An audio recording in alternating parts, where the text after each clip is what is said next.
जब C section के through delivery होती है तो ऐसे में स्किन की 7 लेयर्स को कट कर दिया जाता है। बहुत ज्यादा पेन होता है, ये पेन जिंदगी भर रहता है। आप कोई भी घर का काम ढंग से नहीं कर पाते हो, हैवी चीज नहीं उठा पाते हो, वर्कआउट नहीं कर पाते हो। पेन की वजह से आप अपने डेली लाइफस्टाइल में बहुत सारी दिक्कतों का सामना करते हो। वो स्कार हमेशा के लिए रह जाता है। स्कार में कभी भी दर्द हो सकता है, वहां पे जलन, इरिटेशन, पस निकल सकता है और आपकी जिंदगी भयानक हो सकती है। कमर का दर्द तो कभी जाने ही वाला नहीं है। ऐसे बहुत सारे क्वेश्चंस मुझे आए हैं कि क्या ये सच है या मिथ है, ऐसा होता है नहीं होता है, क्योंकि मेरी सी सेक्शन डिलीवरी हुई है रिसेंटली। ऐसे में मैं अपना एक्सपीरियंस आपके साथ शेयर करके बता सकती हूँ कि इनमें से कितनी चीजें मेरे साथ हुई हैं या मिथ है, सच है, क्या है। फैक्ट्स को चेकआउट करेंगे। आप देख रहे हैं बी नेचुरल, मैं हूँ रेखा। हम बात करेंगे कि सी सेक्शन डिलीवरी के बाद किन किन प्रॉब्लम से मैं गुजरी, तो आप इससे रिलेट कर पाओगे। तो without further ado let's get started. तो पहला क्वेश्चन आपका लेते हैं, जिसके अंदर मुझसे कई लोगों ने पूछा है कि एक्चुअली सी सेक्शन डिलीवरी में कितना टाइम लगता है। अगर आपकी सी सेक्शन डिलीवरी पहले से प्लान्ड नहीं है, वजाइनल बर्थ का ट्राई कर रहे थे और अचानक से लगता है कि बच्चा प्रॉब्लम में है, तो फिर एट द स्पॉट डॉक्टर्स कभी कभी सी सेक्शन डिलीवरी का डिसीजन लेते हैं बच्चे की जान और माँ की जान को बचाने के लिए। एक बार डिसाइड हो जाता है कि आपकी डिलीवरी सी सेक्शन के थ्रू होने वाली है, तो आपको ऑपरेशन थिएटर में लेके जाया जाता है। 5 मिनट के अंदर अंदर आपका पेट काट दिया जाता है। पहले जो स्किन की लेयर्स बहुत सारी कटी होती है, उन सबको स्टिच करने में लगभग 25-30 मिनट लग जाते हैं। आधे घंटे के अंदर आपका सी सेक्शन डिलीवरी का प्रोसेस हो जाता है। मेरा ये ऐसा एक्सपीरियंस रहा है। और यही आपकी अगर प्लान्ड सी सेक्शन डिलीवरी हो, तब भी लगभग आधे घंटे के अंदर अंदर या उससे भी पहले आपकी डिलीवरी और स्टिचेस सब हो जाते हैं। दूसरा सवाल, क्या सी सेक्शन डिलीवरी होते टाइम हम लोग बेहोश होते हैं, होश में होते हैं, दर्द होता है, नहीं होता है? So, जब मेरी डिलीवरी हो रही थी सी सेक्शन के थ्रू, तो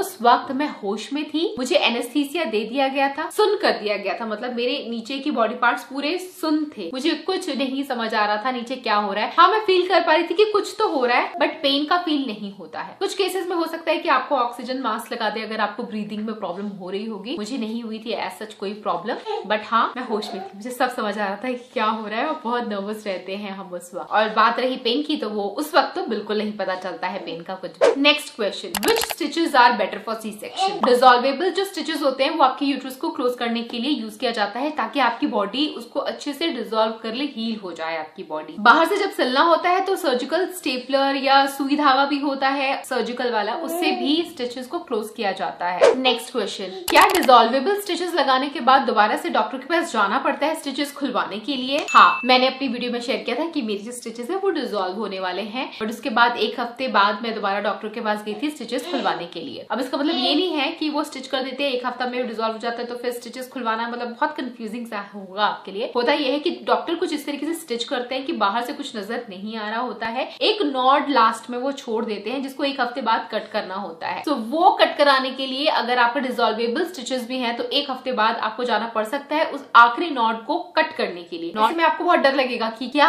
स्टिचेस का नॉड हटाते हुए दर्द होता है, नहीं होता है, क्योंकि मैं थोड़ा डरी हुई थी कि दर्द होगा क्या, क्योंकि उस टाइम एनेस्थीसिया वगैरह आपको नहीं दिया जाएगा। गुड न्यूज इज दर्द नहीं होता है इस वक्त। फिर आपकी ड्रेसिंग दोबारा से कर दी जाती है and you are good to go. वैसे कई बार ऐसा भी होता है कि सर्जिकल ग्लू भी यूज करते हैं आपके वुंड्स को क्लोज करने के लिए, जो कि इवेंचुअली पील ऑफ हो जाता है, बट ये वाला ऑप्शन मैंने नहीं लिया था। मैंने तो डिसॉल्वेबल स्टिचेस वाला लिया था, तो वो काफी अच्छा स्मूथ एक्सपीरियंस रहा मेरा। Next question, C section delivery के टाइम जो इंसिजन होता है वो कितना बड़ा होता है? तो डिलीवरी के टाइम जो इंसिजन होता है वो 2 जगह होता है। एक तो आपके पेट में होता है, ऊपर से जो कट पड़ जाता है, एंड देन बहुत सारी लेयर्स कटती है। उसके बाद यूट्रस की भी लेयर एक कटती है, जहां से बच्चे को बाहर निकाला जाता है। तो वो कट इतना बड़ा होता है कि बच्चे का हेड बाहर आ जाए। 4 से 6 इंचेस काफी होते हैं, डिपेंड करता है आपके डॉक्टर के ऊपर, बट स्टिल जनरली इतना ही होता है। एक यूनिवर्सल फैक्ट बताती हूँ, जब हम महिलाएं प्रेग्नेंट होती है ना, हमारा बड़ा मन करता है दूसरों का एक्सपीरियंस देखने, सुनने, समझने का, तो हम रिलेट कर पाते हैं। तो मैंने बहुत सारे लोगों की मुंह जुबानी सुनी थी कि उनकी डिलीवरी का प्रोसीजर, प्रोसेस सब कैसा था, क्या क्या दिक्कतों का सामना करना पड़ा और कैसे उन्होंने हैंडल किया। काफी रिलेटेबल और इम्पैक्टफुल रहता है। मैंने नॉर्मल डिलीवरी का भी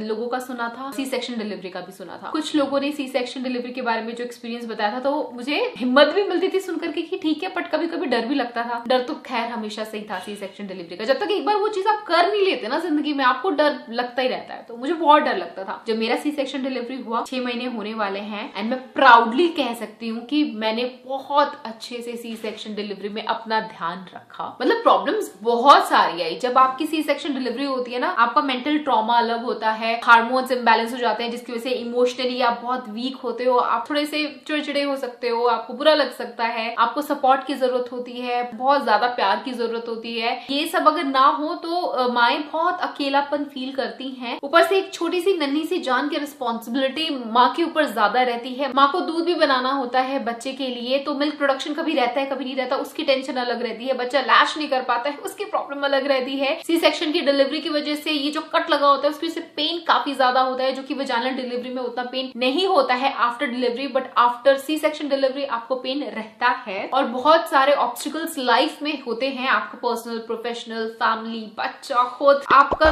सर फट जाए ऐसा होता है। सोच के भी डर लगता है। जब मैं गो थ्रू कर रही थी मेरी सी सेक्शन की डिलीवरी के बाद का जो मेरा जो टाइम पीरियड था, मैंने बहुत अच्छे से अपने आप को संभाला और मैं संभाल पाई क्योंकि फैमिली से काफी अच्छा सपोर्ट मिल पाया, हस्बैंड का। और सबसे बड़ी बात तो ये कि यार जब बच्चे को आप देखते हो ना, ये सारी प्रॉब्लम फिर एक तरफ रह जाती है और बच्चे को जब फिर देख लेते हो ना तो प्रॉब्लम खत्म हो जाती है। ऐसा लगता है अरे वाह यार ये क्या खूबसूरत चीज मिल गई हमें। तब थोड़ा पेन कम हो जाता है, पर फिर जैसे ही बच्चे से ध्यान थोड़ा हटता है तो फिर यार खुद को देख करके फिर वही सब माया जाल से में आप फंस जाते हो। तो उन सब चीजों से उबर करके आने के लिए आपको थोड़ा स्ट्रांग रहना पड़ेगा, मेंटली, फिजिकली, और फैमिली का और सबका प्यार आपको बहुत ज्यादा भर भर के चाहिए होता है। माँ को प्यार देने में कोई कमी ना छोड़े, भर भर करके प्यार दे, सपोर्ट दे यार, ये बहुत ही क्रूशियल टाइम होता है। तो ऐसे में अगर आपने अपने शरीर को संभाल लिया, खुद को संभाल लिया, तो आने वाली लाइफ आपकी थोड़ी इजी रह जाती है। और कुछ टिप्स आपको फॉलो करने पड़ेंगे ताकि सी सेक्शन की डिलीवरी आपके लिए एक प्रॉब्लम ना बने, नहीं तो जिंदगी भर का प्रॉब्लम बन सकता है। पेन जिंदगी भर रह सकता है। कई लोगों की कमर में दर्द रहता है, किसको रहा है कमेंट करके जरूर बताना कि आपने सुना। चलो मैं आपके साथ टिप्स शेयर करती हूँ, कौन कौन से टिप्स मैंने फॉलो किए। मेरा सी सेक्शन डिलीवरी का जो रिकवरी का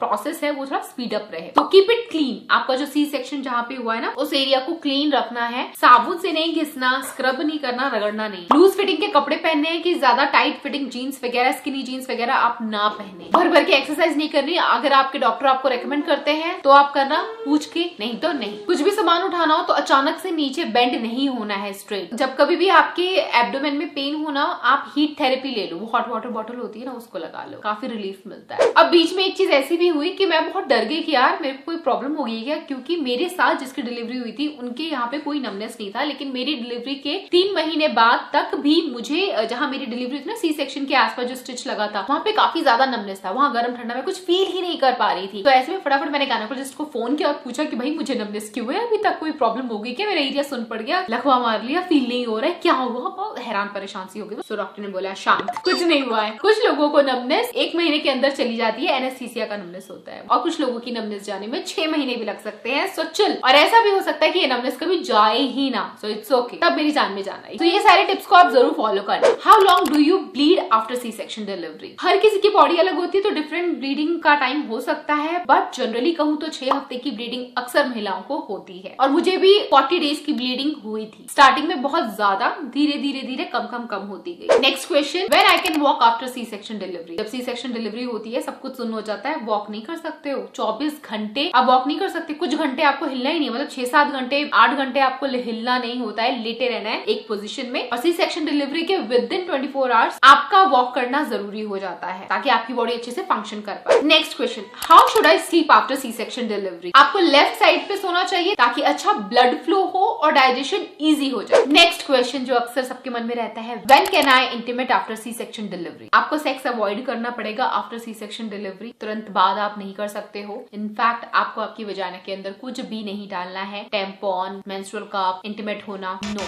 आपको वेट करना है। लगभग 6 हफ्ते का इंतजार तो मस्ट है। स्टिल आप अपने गायनेकोलॉजिस्ट से कंफर्म करोगे, वो हाँ बोले तो आप करोगे। And last question, how many people are there in operation theatre during C section delivery? हर हॉस्पिटल का अलग हो सकता है, बट मैं जहाँ पे थी वहां पे लगभग 10-11 लोग तो थे ही, और ऐसा भीड़ लगा हुआ था। और आप बीच में सेंटर ऑफ अट्रैक्शन, आपके ऊपर ऐसे लाइट पड़ रही होती है, आपकी बॉडी नीचे से सुन होती है, बहुत वियर्ड फीलिंग होती है। एक ही टाइम में आप हैरान हो रहे होते हो, परेशान हो रहे होते हो, बटरफ्लाइज उड़ रही होती है, नर्वस होते हो और बहुत ज्यादा खुश भी होते हो, एक्साइटेड भी होते हो। सोचो क्या ही फीलिंग होती होगी, वो सब कुछ कॉकटेल बन रहा होता है इमोशंस का बॉडी के अंदर, और आप कुछ भी एक्सप्रेस कर भी नहीं सकते, एकदम सीधे लेटे होना पड़ता है क्योंकि डर लगता है यहाँ नीचे आपका पेट कटा हुआ है, तो आप कैसे मूव करोगे, कैसे क्या करोगे। मेरा सी सेक्शन डिलीवरी का एक्सपीरियंस अच्छा रहा। बीच में थोड़े बहुत उतार चढ़ाव आए थे, बट हैंडल कर लिया। उतना कुछ नहीं है कि मैं बचता हूँ या अफसोस करूँ, नहीं। अगर सेकंड बेबी होता है तो सी सेक्शन डिलीवरी में मुझे कोई प्रॉब्लम नहीं है। अभी तक तो कमर में दर्द नहीं हुआ। बहुत सारे लोग कहते हैं कि कमर में दर्द होगा दीदी, अभी आपको नहीं हो रहा है, बाद